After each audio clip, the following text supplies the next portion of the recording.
Böyümə hormonu möcüzəsi.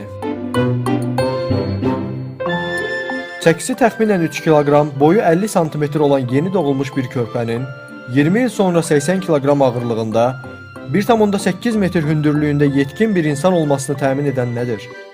Hipofiz vəzisindən ifraz olunan möcüzəvi molekul, böyümə hormonu. İnsan bədənindəki böyümə prosesi iki yolla. Bəzi hüceyrələrin həcmlərini artırması, digəri isə bəzi hüceyrələrin bölünərək çoxalması yolu ilə həyata keçirilir. Hər hüceyrə ona gələn mesajın mənasını bilir. Əgər böyüməsi lazımdırsa böyüyür, bölünərək çoxalmalıdırsa çoxalır. Bu iki prosesi həyata keçirən və idarə edən də böyümə hormonudur.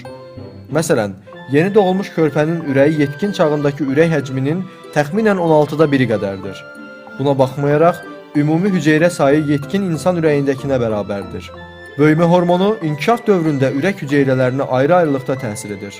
Beləliklə, hər hüceyrə böyümə hormonunun özünə əmr etdiyi qədər böyüyür və ürək də böyüyərək yetkin insanın ürəyi boyda olur.